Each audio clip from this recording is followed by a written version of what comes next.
আসসালামু আলাইকুম, কেমন আছেন আপনারা? আশা করি আল্লাহর রহমতে অনেক ভালো আছেন। তো আজকে আমি একটি নতুন রেসিপি নিয়ে চলে এসেছি। রেসিপিটি হচ্ছে পুডিং। তো কিভাবে ঘরে খুব সহজে পুডিং তৈরি করা যায়, তো সেই রেসিপিটি আজকে তোমাদের সাথে শেয়ার করব। এবং পুডিংটা কিন্তু খুবই মজার হয়েছিল খেতে। তো চলো আমরা দেখে নিই কীভাবে তৈরি করি। তো প্রথমেই আমি এখানে একটা বাটি নিয়ে নিয়েছি। এখন বাটিতে দিয়ে দিব নর্মাল তাপমাত্রায় রেখে দেওয়া 2টা ডিম। অবশ্যই খেয়াল রাখতে হবে ডিম 2টা যাতে নর্মাল টেম্পারেচার হয়। যদি ডিম ফ্রিজে থাকে তাহলে 1 ঘন্টা আগেই ফ্রিজ থেকে বের করে রাখতে হবে। তো ডিম 2টাকে আমি ভেঙে নিয়েছি। এখন একটা কাঁটা চামচের সাহায্যে ডিম 2টাকে ভালো করে ফেটিয়ে নেব। ভালো করে ফেটিয়ে নিতে হবে। তো আমি ডিম 2টাকে ভালো করে ফেটিয়ে নিয়েছি। এখন আমি এই ডিমের ভিতরে দিয়ে দিব দুধটাকে আমি ঘন করে জাল করে নিয়েছিলাম। তো অবশ্যই চেষ্টা করবেন দুধটা যাতে ভালো করে ঘন করে জাল করে নেওয়া হয়, তাহলে পুডিংটা খেতে বেশি ভালো লাগে। যত বেশি দুধটা ঘন করবেন তত পুডিংটা অনেক বেশি ভালো লাগবে। তো আমি এখন দুধটাকে ভালো করে মিশিয়ে নিব। তো মিশিয়ে নেওয়া হয়ে যাওয়ার পর এখন অ্যাড করে দিব ভ্যানিলা এসেন্স। 1/2 টেবিল চামচের মতো আমি এখানে ভ্যানিলা এসেন্স দিয়ে দিলাম। এখন আবারও সব কিছুকে ভালো করে মিশিয়ে নিব।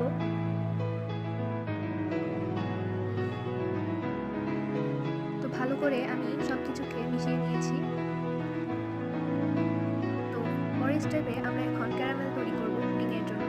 তো ক্যারামেলটা তৈরি করার জন্য এখানে আমি একটা ফ্রাই প্যান বসিয়ে দিয়েছি। তো চুলাটাকে জ্বালিয়েও দিলাম। তো এখন আমি বড় চামচের 3 চামচের মতো চিনি দিয়ে দিব।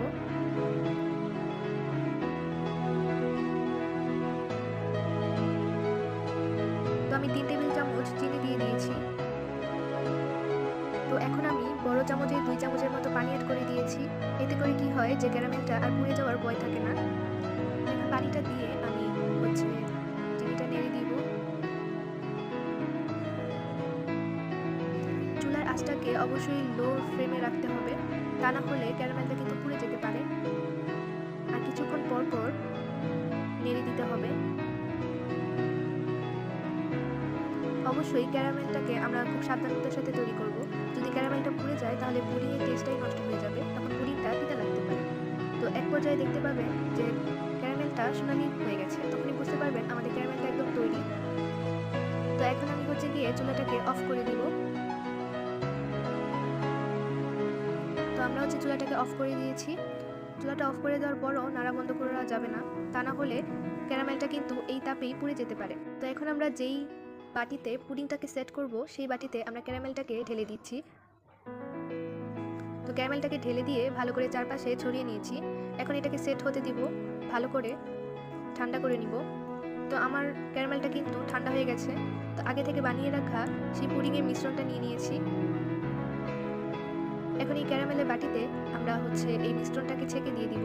অবশ্যই ছেঁকে দিতে হবে, তাহলে আপনার পুডিংটা একদম স্মুথ হবে, খুবই সুন্দর হবে।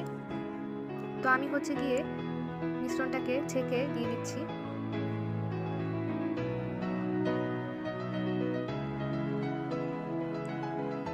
তো আমাদের পুডিংটা মিশ্রণ ছেঁকে নেওয়া হয়ে গিয়েছে। তো এখন আমরা যেটা করব, উপরে যে বাবলগুলো রয়েছে সেগুলোকে চামচ দিয়ে হালকা করে একটু ভেঙে দিব। আর উপর থেকে 2-3 বার করে ঝাঁকি দিয়ে দিব, যাতে ভিতরে কোনো বাবল থাকলে সেটা যাতে ভেঙে যায়। তো আমাদের পুডিংয়ের মিশ্রণটা একদম তৈরি। এখন আমরা এটাকে সিদ্ধ করব। সিদ্ধ করার জন্য আমরা এখানে একটা বড় সাইজের পাতিল নিয়ে নিয়েছি। তো পাতিলের ভিতর দিয়ে দিব একটা স্ট্যান্ড। এখন আমরা 5 গ্লাসের মতো পানি দিয়ে দিচ্ছি। তো আমি এখানে ছোট গ্লাস নিয়েছি, ছোট গ্লাসের 5 গ্লাস পানি দিয়ে দিলাম। তো এখন আমি 2 গ্লাস দিয়েছি, পরবর্তীতে আমি গিয়ে 5 গ্লাস দিয়ে দিয়েছিলাম, মোট 5 গ্লাস দিয়েছি। তো আমাদের পুডিংয়ের বাটিটা বসিয়ে দিয়েছি এবং উপরে একটা ঢাকনা দিয়ে দিয়েছি। অবশ্যই ভালো করে ঢাকনা দিতে হবে যাতে কোনো বাতাস বাইরে না বের হয়। তো তার জন্য আমি উপরে আরেকটা বড় ঢাকনা দিয়ে দিলাম। তো এখন ঢাকা দিয়ে প্রায় 20 মিনিটের মতো আমরা পুডিংটাকে জাল করে নিব। এই সময়ের ভিতরে আমাদের পুডিংটা কিন্তু তৈরি হয়ে যাবে। তো ফিরে আসছি 20 মিনিট পর। এই সময়ের ভিতরে আমাদের পুডিংটা কিন্তু তৈরি হয়ে যাবে। তো 20 মিনিট পর ফিরে এসেছি এবং ঢাকনাটা খুললাম। তো দেখতেই পাচ্ছেন কতটা বলক আসছে পানির। তো আমরা পুডিংয়ের ঢাকনাটাও খুলে দিয়েছি। তো আমি প্রথম হাত দিয়ে চেক করে নেব যে উপর দিকটা কাঁচা রয়েছে কিনা। তো দেখলাম কাঁচা নেই। তো এখন একটা পিন দিয়ে আমি চেক করে নিচ্ছি যে ভিতরের দিকটা কাঁচা রয়েছে কিনা। তো দেখলাম পিনটা একদমই ক্লিন বের হয়েছে। তো আমাদের পুডিংটা কিন্তু একদম তৈরি হয়ে গেছে। তো আমরা চুলাটাকে অফ করে দিচ্ছি। তো চুলাটাকে অফ করে দিলাম। তা আমাদের পুডিং কিন্তু সম্পূর্ণ রেডি হয়নি। এখন এই পুডিংটাকে আমরা 3 ঘন্টা ঠান্ডা করে রাখবো। খুব ভালো হয় যদি সারা রাত ফ্রিজে রেখে দেন।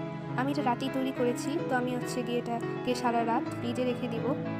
তো ফ্রিজ থেকে বের করলাম, দেখতেই পাচ্ছেন একদম ঠান্ডা হয়ে গেছে এবং আমাদের পুডিংটাও কিন্তু সেট হয়ে গেছে। এখন আমি একটা ছুরির সাহায্যে চারপাশ থেকে আমরা পুডিংটাকে আলাদা করে নেব। খুবই সাবধানতার সাথে করতে হবে যাতে পুডিংটা আবার ভেঙে না যায়। তো আমি খুবই সাবধানতার সাথে ছুরি দিয়ে সাইড থেকে আলাদা করে নিচ্ছি। তবে আফসোসের বিষয় হচ্ছে শেষের দিকে আমার পুডিংটা মাঝখান দিয়ে একটু ফেটে গিয়েছিল। তবে মাশাআল্লাহ আমার পুডিংটা কিন্তু খেতে এবং এমনিতে খুব ভালো হয়েছে। তো আমি খুব জোর দিয়ে বাটিটাকে ফেলেছিলাম, যে কারণে আমার পুডিংয়ের মাঝখান দিয়ে একটু ফেটে গিয়েছে। তবে মাশাআল্লাহ এভাবে খেতে এবং দেখতেও কিন্তু খুবই সুন্দর হয়েছে। তো দেখতেই পাচ্ছেন তো আমাদের পুডিংটা কিন্তু একদম রেডি হয়ে গেছে। আমি আপনাদের একটু কেটে দেখাচ্ছি এটার ভিতরের দিকটা কিরকম হয়েছে।